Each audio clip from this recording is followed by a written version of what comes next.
Bueno, Juan, vamos a empezar con una pregunta bastante al hueso. Supongamos que el escenario es que gana Milei y vos tenés la última oportunidad de decirle a la gente lo que investigaste sobre él. ¿Qué les dirías?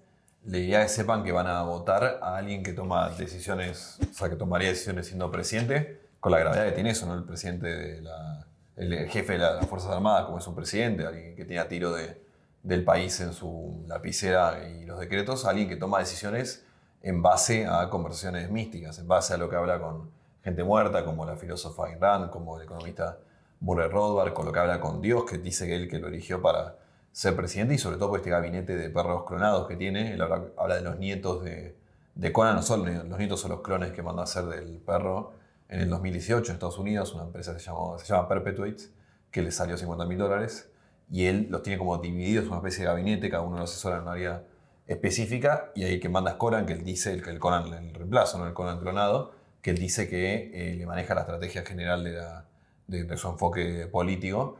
Por lo tanto, digo, bueno, si lo quieren votar, votenlo. Sepan que se abre un multiverso bastante llamativo, porque decide en base a lo que la cosa mística le dice. La hermana también habla con animales vivos y muertos, tira carta de tarot, en base a eso toma decisiones. Entonces estamos entrando en un terreno desconocido. Pero bueno, cada uno. ¿Crees que entonces él podría consultar tanto a Medium, a la hermana, estas posturas espirituales, alguna decisión presidencial? Total, él lo hace. Él se mete en política. Digo, si vos haces un seguimiento del paso a paso de Milei ya la pega fuerte en el 2018. En el 2019, de hecho, le ofrecen ser él el candidato en cambio de Spert en ese frente liberal. Él rechaza porque ya no le interesaba la política. Ahora, ¿por qué a final de 2020 él cambia su decisión? Hay varias razones. Una de ellas, de hecho, que tenía una deuda ante la AFIP que le estaba empezando a pesar en el bolsillo y que necesitaba un ingreso extra. Pero hay un gran tema, es que él empieza a tener conversaciones con Dios, y es Dios que le dice, y yo insisto, no es que son los diálogos que tiene un creyente con Dios cuando va a rezar, sino que Dios le decía que se tenía que meter, eran diálogos de ida y vuelta, y Dios le dijo que tenía que meterse en política porque tenía una misión que era salvar a Argentina del maligno, como llama Milei al socialismo. Al Papa. Y al Papa. Y al Papa, claro, sí, a todo lo que encarne el maligno en la tierra, entre ellos el Papa, y que además está destinado a ser presidente en el 2023. ¿Por qué crees que, a pesar de los detalles de tu libro, la gente quiere a Milei o le quiere dar el atributo de ser presidente? En el libro hay un capítulo entero que intenta entender al fenómeno Milei más allá de Milei. Son muchas razones. Yo creo que de fondo hay un cambio estructural en el capitalismo que tiene que ver con que se genera cada vez más una población que está por afuera de la mano del Estado, lo que en Argentina llamamos la economía popular o el negro, a la cual el discurso histórico del peronismo, yo siempre hago juego entre el Milei y el peronismo, porque Milei captó a los que históricamente votaron al peronismo. O sea, de hecho, hay muchas novedades sucediendo en estos días, sobre todo lo de Milei, pero abajo tenés otro vez más estructural, un fenómeno más estructural, que es que el peronismo salió tercero por primera vez, y que el votante del peronismo, que era el trabajador, quizás el de clase media baja, lo votó a Milei. Entonces yo creo que ahí hay algo que tiene que ver con que cambió el país, cambió el mundo, y al peronismo le cuesta llegar a esa parte de la población que ya está fuera del Estado, que nunca tuvo un trabajo formal, y que no ve al Estado como una solución, sino capaz que lo contrario, como una fuente de problemas. Entonces el discurso de Milei encastra muy bien con esa parte de Argentina, esa idea de el Estado no te ayuda, te jode, que es algo que ellos efectivamente ven. Por eso también hay un tema con la campaña del peronismo, cuando hablan de Milei te va a sacar la salud, te va a sacar la educación, te va a sacar los derechos básicos, ya se lo sacaron. La salud tiene que hacer cola, tiene que llegar a la 1 de la mañana. Ya cuesta, todo eso ya cuesta. O no existe, te vas a la 1 de la mañana a ver si a las 8 de la mañana te atienden en el hospital y después te quiere ir a laburar de derecho. Mandás a tu hijo al colegio público, se cayó el techo, entonces no puede ir y hace una semana no tiene clase, y así, etc. Hay mucho más tema de fondo. La pandemia empujó y cristalizó mucho la tecnología, este auge del individualismo que hay, la caída de los grandes relatos que ordenan el mundo, como la religión, etc. Pero si querés una cosa así muy coyuntural para entenderlo bien del corte de estos días, uno es que Milei tiene un discurso que es interesante. Él viene a recuperar cierto romanticismo con la política, vende cierta utopía, cierta expectativa de un futuro mejor, que en un momento de tan complejo yo entiendo por qué funciona. Entonces después te puede gustar o no, pero él vende soluciones mágicas de tratamiento efectivo, la dolarización, los vouchers para la escuela, la bajar la inflación Prender fuego todo. un banco central. Es el único candidato en Argentina que dice que prender fuego un banco central. O sea, recupera algo revolucionario y rebelde que además se engancha muy bien con una juventud. Digo, por eso también lo sigue tanto los pibes, que por definición son más rebeldes que la gente más grande. Y él es nuevo. Yo creo que cuando hablo con un militante promedio de Milei, el tema de que no tenga nada que ver con los que gobiernan ahora y gobernaron antes, en un momento de tanto hartazgo de la política, yo creo que también es otro factor importante. Esto, como vos me decías, que Milei es algo nuevo, justo para los jóvenes que son más revolucionarios también. ¿Crees que hay algún político argentino que se beneficiaría con el triunfo de Milei? Es difícil de hacer futurología, sobre todo porque Milei viene a plantear casi un cambio de tablero en muchas cosas que por lo menos él dice que quiere hacer, y yo que lo investigué a Milei sé que él está convencido, él es un talibán de sus ideas y si es por él no va a negociar nada, ni un poco. Milei, una de las razones del éxito, lo hablábamos recién, también es que es muy genuino y se lo percibe muy, muy genuino. Y eso yo creo que también es atractivo para lo bueno y para lo malo. Por él, cuando dice que está a favor de la venta de órganos, de niños, de la libre aportación de armas, que si se contamina un río, una empresa, no pasa absolutamente nada, lo dice porque está convencido. Entonces, en este cambio es que es más difícil ver cómo seguiría la película. Sí te puedo decir algo, por ejemplo, todo lo que es segundas líneas de Cambiemos, Juntos por el Cambio y el peronismo, y en un punto se beneficiarían, pues todo lo que es la cúpula quedaría muy afectada o muy señalada por la victoria de Milei, sobre todo si es el gobierno tan tremendo que promete ser. Después, el gran interrogante ahí es Mauricio Macri, que claramente está haciendo un coqueteo público de ida y vuelta con Milei. Hay gente que habla con Macri que dice que Macri está convencido de que podría poner más gente y direccionar más un gobierno de Milei que uno de Burrich. Que si así fuera el razonamiento de Macri, alguna lógica tiene, pues la libertad avanza. Esto, y cito porque lo grafica mucho, son 50 personas, 60 personas. No estaban preparándose para gobernar efectivamente el país hace 2 meses. Entonces realmente necesitan algo tan sencillo como gente para llenar el gobierno. Así quizás ahí haya alguien que se podría llegar a beneficiar. ¿Y Milei tiene enemigos? A ver, Milei tiene enemigos. Bueno, sí, no son demasiado poderosos en el sentido que él tampoco es como él no es el candidato del establishment, no es el candidato de Estados Unidos, de Rusia, se ve bastante outsider en ese sentido. Tampoco tiene los grandes enemigos que podría tener otro político. Sí te podría decir que hay gente que lo conoció en otro momento que está muy dolida con él y preocupada de si gana. Con Spert, por ejemplo, tiene una relación pésima que ya venía mal y la política se complicó aún más. Con López Murphy también. Con todo lo que es el campo liberal de Argentina, salvo algunas contadas excepciones que él las incorpora a su espacio y tiene una mala relación. ¿Y él sabe de economía? Es un debate, yo no soy economista, yo sí lo que sé es que nunca vi a alguien que sepa de algo tener que hacer plagio sistemáticamente en sus trabajos. Acá en la revista Noticias, una investigación que hizo Tomás Rodríguez, que además me ayudó con el libro, un gran periodista, él descubre que en Pandenomics, entonces su último libro y antepenúltimo, hay decenas y decenas de páginas robadas. Le roba a por lo menos 6 autores, encontramos, uno de ellos Salvador Urribarri, un mexicano, está haciendo juicio por plagio, que es una metodología que él ya había usado en el pasado en artículos de opinión que él escribía y que después le volvimos a encontrar en su autobiografía, El Camino Libertario, ahí hay plagios, y después en un prólogo que escribió para un libro que se llama, un clásico del mundo liberal, que se llama 4.000 años de controles de precios y salarios, y que yo sospecho que lo va a seguir haciendo.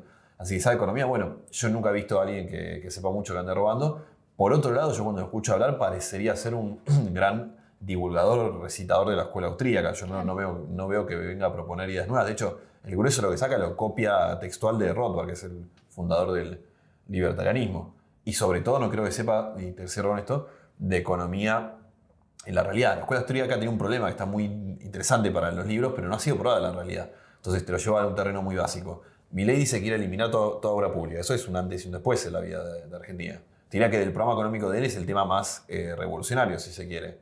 Ahora, eso va a tener un choque fuerte en la teoría. Pues la teoría dice, yo elimino la obra pública y la empresa privada lo va a suplantar. Ahora, hay muchas construcciones o muchas obras adelante lleva el Estado que no son negocios rentables a nivel económico para una empresa que por definición tiene que darle plata, si no, no lo hace. Claro. Entonces, ¿qué va a pasar cuando él... Dos cosas. Cuando él llama a licitar obras sin la plata del Estado, va a pasar por un lado que no va a suceder la obra, porque van a licitar y nadie va a aparecer con el impacto que eso puede tener para la economía. Digo, pensá que una ruta no es solo el lugar en el que va gente, sino también donde van mercancías, y si la ruta está rota, el camión que gastaba nafta, entonces es más caro y todo se encarece. Ahora, va a haber un choque ahí entre la teoría y la realidad de Milei, que es de nuevo un talibán de su idea de escuela austríaca, que hace 20 años está metido en eso, que a mí me preocupa, teniendo en cuenta la inestabilidad emocional de Milei, que es característica, cómo puede repercutir este choque. ¿Y sabés si él hizo teatro alguna vez o oratoria, como para dirigirse así? Sí, a él siempre le interesó el mundo del teatro y de hecho hizo. En el 2018 y 2019 hizo el consultorio de Milei, que así que era una especie como que teatralizaba toda su cosa televisiva en aquel momento y hablaba de la economía, pero en formato como si fuera una falsa sesión de psicología. Claro, pero para aprender él, por la manera que tiene de expresarse y de contagiar.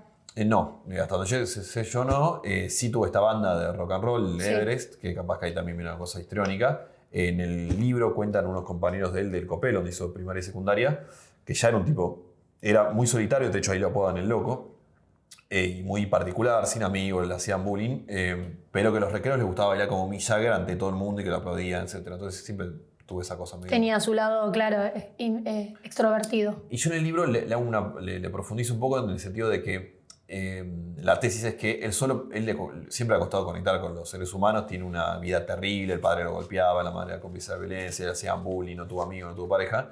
Y el único momento donde puede conectar al día de hoy es cuando a él lo pones en el lugar de interlocutor, pero de emisor, digamos. Lo sentás y te habla de economía, te habla de política, pero un diálogo de ida y vuelta le cuesta tener. Nunca te va a preguntar qué hiciste el fin de semana, claro. Viste los goles que metió San Lorenzo y esas cosas que hablamos todos. Pero sí puede, como cuando era el loco de Copelo, si lo pones en el centro de la atención, ahí sí puede conectar. Puede conectar. Juan, respecto a la publicación del libro, ¿te llegó un comentario o se enojó con vos o con Revista Noticias por el libro? Con Noticias ya está enojado de que hicimos la tapa del plagio, él rompió relaciones con todo el grupo Perfil. Hay una lógica totalitaria que no está solo presente en esto, sino también, por ejemplo, su compañera de fórmula, Victoria Villarroel, que, como contamos también hace un par de semanas en la revista, era la conexión que tenía Videla, encerrado, el peor criminal de la historia argentina, con el exterior. Y muchas otras cosas más de que se puede contar de Villarroel. Ahora, Milei dice, por ejemplo, le han preguntado, en 3 notas le preguntaron del libro, él sé que se enoja con los periodistas le preguntan del libro, entonces les invita a que no le pregunten. Otro lado me bloqueó cuando salió el libro. Y en Radio Rivadavia, que lo agarra me parece con la Guardia Baja, y Nicolás Luca, un ex Perfil, le pregunta sobre el libro y su primera respuesta es decir, yo no hablo con nadie del grupo Perfil porque desde el fundador, Jorge Fontevecchia, hasta el último de los empleados están metidos en una campaña contra mí, en una operación contra mí. Que te habla, primero que un liberal más loco del mundo, ¿no? Que la relación con la prensa no existe claro. en su cabeza, y segundo, la construcción totalitaria, porque ni en Perfil, ni en ninguna otra empresa, ni en ningún otro grupo social puede haber un grupo que desde el fundador hasta la última persona estén enfrascados en la misma idea. Así que eso te puedo decir. Esos fueron los resultados del libro, de parte de Milei. Con esto que vos me decías de que le cuesta la relación uno a uno o la cotidianidad, respecto al género femenino, que tiene varios comentarios en contra y disconformidad, ¿cómo crees que va a ser la relación de él si llega a ser presidente con las mujeres? Mira, él está muy en contra de lo que él llama, él y toda la nueva derecha internacional, la ideología de género. Hay una construcción ahí que claramente es mental, porque en la realidad no se corrobora, que es que el comunismo en la Unión Soviética perdió la Guerra Fría, pero triunfó lo que ellos llaman la batalla cultural. Entonces, que colonizó todos los grandes lugares de producir, las usinas culturales, educativas, institucionales, universitarias del planeta y los medios también. Entonces, en esa lógica, ellos ven que atrás de todo eso hay, entre otras cosas, está la ideología de género, que ellos dicen que batallan, que es que el feminismo sería. Ahí sí, creo que se viene una lucha muy de frente. Él dice que va a eliminar el Ministerio de la Mujer. Y yo creo que en todo ese aspecto él va a profundizar y llevar la lucha hasta donde pueda. Yo, además, claramente a su base electoral es algo que le gusta eso. Claro. Sí, uno de los temas que hablamos de por qué surge Milei, también hay mucha respuesta a la ola de avance progresista en Argentina del 18, en el votante de Milei, en el espacio de Milei. Dicho eso, con las mujeres yo te diría se ya peor con los hombres. De hecho, si vos ves todo lo que fueron las grandes internas de la Libertad Avanza, siempre los grandes expulsados fueron hombres. Carlos Malatón, Emanuel Dalan, Álvaro Sicarelli, Gastón Alberdi, El Presto. La separación con Espert. Quizás hay 2 temas ahí. Uno claramente es que atrás de esta cosa el de la locura, decir, Conan me dijo que son traidores y los tengo que echar con el perro. Yo huelo que hay algo de le voy a cortar la cabeza a todos los que, metafóricamente, claramente, a todos los que me puedan generar una rivalidad del espacio en algún momento. Todos los que echaron tenían algún tipo de espalda previa a meterse a La Libertad Avanza. Acá yo empiezo a especular. Quizás haya algo ahí de la pésima relación que tuvo con su padre, que claramente era quien más lo violentaba. Con las mujeres, bueno, también evidentemente le ha costado construir una relación. Sí. Ahora parecería que está en una. Pero en el pasado, digo, su única pareja, él le contaba a todos sus amigos que había sido Daniela a los 47 años y le duró 6 meses. Claramente había algo ahí que le costaba construir. Pero sí, entre otros temas que yo creo puede ser preocupantes, uno es ese. ¿Qué fue lo que más te disgustó en la investigación que leíste respecto a Milei? Lo que más me disgustó, bueno, el libro por un lado intenta recorrer a nivel de la vida de Milei, contar todos estos secretos místicos que tiene.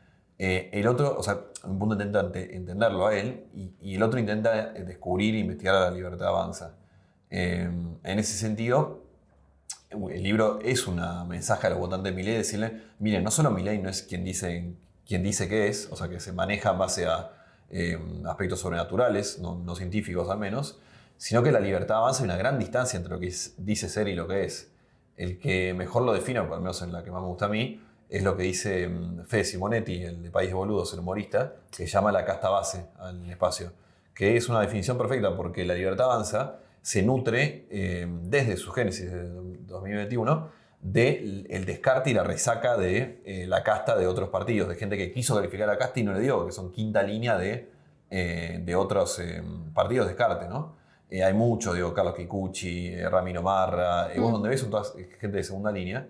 Dicho eso, estando en el día que estamos hoy, es interesante hacer un zoom a Lucía Montenegro, la coanfitriona con Victoria Villarruel de el acto de la legislatura porteña.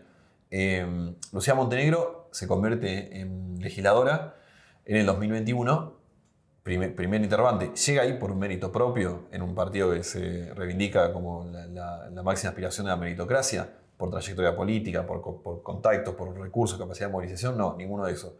Llega por un acuerdo, un trueque, lo que puede ser un acuerdo casi mercantil más que político, entre Milei y José Bonacci, que es el dueño del partido UNITE, que es uno de los partidos que conforman el sello en el 2021. ¿Quién es José Bonacci? Bueno, si lo googlean, lo primero que van a encontrar es una foto de él leyendo los libros de Hitler. Es un reconocido amigo de la Nacional Socialismo de Rosario. En el 2005, el libro cuenta en 2005, en Rosario amanece un día pintado con esvásticas por todos lados y La Capital, el diario conocido Rosario, lo va a buscar para entrevistarlo a ver si ha sido de él.